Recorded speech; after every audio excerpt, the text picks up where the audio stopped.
Okay. Before we get into today's video, you already know what I'm about to say.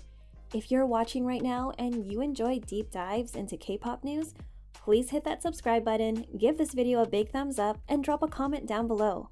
Not only does it help me out, but it also helps push this video out to more people who might be curious about what's going on with this group. And trust me, you're going to want to stick around to the end because I want to see your thoughts on something really specific. So stay tuned, watch all the way through, and let's just get into this because, So, let's talk about RESCENE. Now, this is one of those girl groups that has been floating around on my feed for a while. I wouldn't call myself a fan, like I don't sit there listening to their music on repeat, but I have checked out some of their songs just to see what they're about. They're not completely unknown. They had that track Pinball that did decently well, so some of you probably at least recognize the name. But still, they're not in the same league of popularity as groups from the big companies, which makes what's happening right now all the more worrying. Recently, a clip started spreading online, and honestly, the more I saw it, the more it made me feel sick to my stomach. And before I go further, I just want to throw this out there. Everything we're talking about today is alleged. I am not here to state things as absolute fact. I don't work for their company, I don't live in their dorm, I don't know these girls personally. What we have is footage, translations, reactions, and speculation, and that's what we're going to break down together. Now, the video in question shows the girls in what looks like a meeting setting. They're sitting together, talking with staff, and it starts off kind of playful, but quickly turns into something that makes a lot of fans uneasy. One of the first things brought up is that the staff apparently took the doors off the girls' rooms because they were sneaking snacks. Like, imagine being young, working insane hours, and your punishment is literally losing your bedroom door. That already sets off alarm bells. And it gets worse because one member explained that at one point they were about to have the doors put back on, but she was in a rush to leave for school and accidentally slammed it, so they never got reattached. And then when they tried to ask about fixing them, the staff basically brushed it off, saying things like, well, if the AC bothers you so much, you can just sleep in my room. And the way the members laughed and clapped after that, it wasn't in a way that felt funny. It felt uncomfortable, like they were trying to act okay with something that clearly wasn't okay.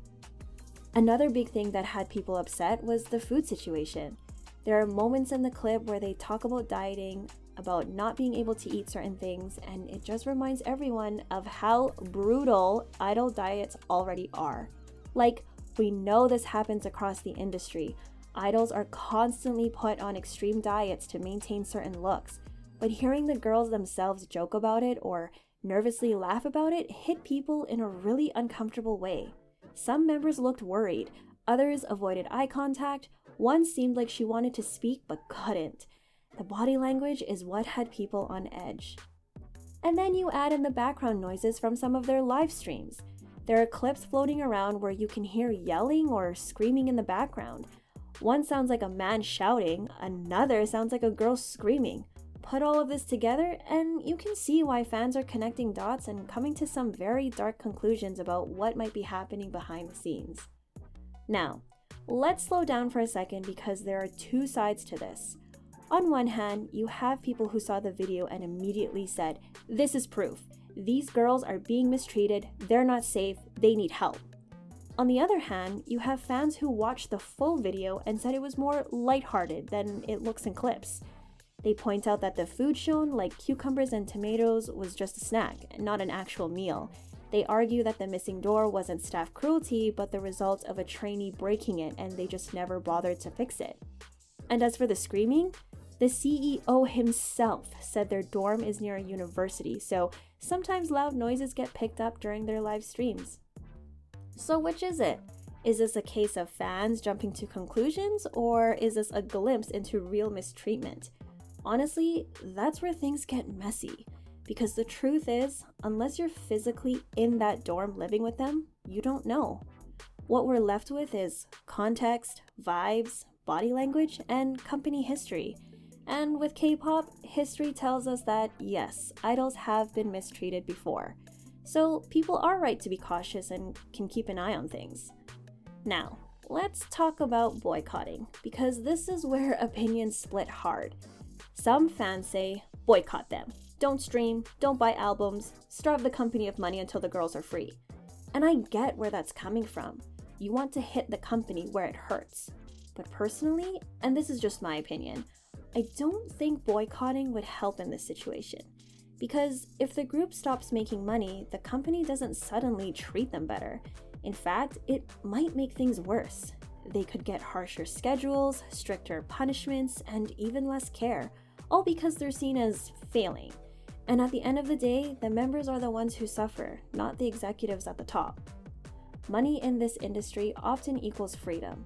If the group does well, the members can at least build some leverage, save money, and maybe even eventually leave and do their own thing while still keeping a fan base. If you cut off their streams and sales, you're not really hurting the company, you're hurting the girls directly. That's how I see it anyway. And look, I'm not here to tell you what to do with your wallet. If you feel strongly about boycotting, that's your choice.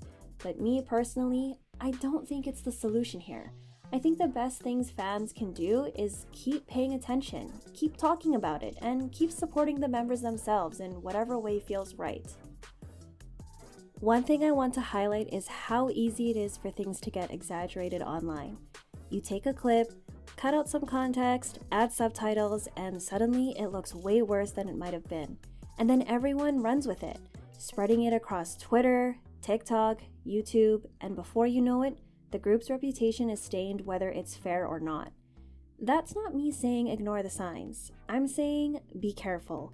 Take everything with a grain of salt. And remember that we as fans don't always know the full picture. But with that said, some of the stuff in this situation does not sit right with me. The whole door thing, the way the girls reacted, the background yelling, it's enough to keep me concerned. Even if this was all just a joke or taken out of context, the fact that so many people had the same gut reaction means there's something off in how it comes across. And let's be real here, idols shouldn't be in situations where their health, privacy, or comfort is being debated like this at all. The fact that fans even have to wonder if a group is safe says a lot about the darker side of K-pop that companies don't like to talk about. So where do I land? I think it's worth paying attention. I don't think a boycott is the move, but I do think we should keep talking, keep raising awareness, and most importantly, keep checking in on the members themselves. Because at the end of the day, they're real people. They're young, they're chasing a dream, and they deserve to be treated with respect and care.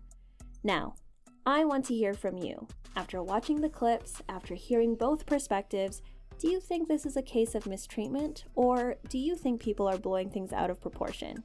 Drop your thoughts down below because I genuinely want to know what side of this you're on. And if you made it this far into the video, first off, thank you. I love you. But also, I want you to comment the phrase, "Doors should stay on." That way, I'll know you're a real one who stuck through this entire breakdown. Before you click off, don't forget to hit that subscribe button, like the video, and share it with your friends so more people can join the conversation. Your engagement means the world to me, and it's what keeps these videos going. Alright, that's all I've got for today. Stay safe, stay kind, and I'll catch you in the next one.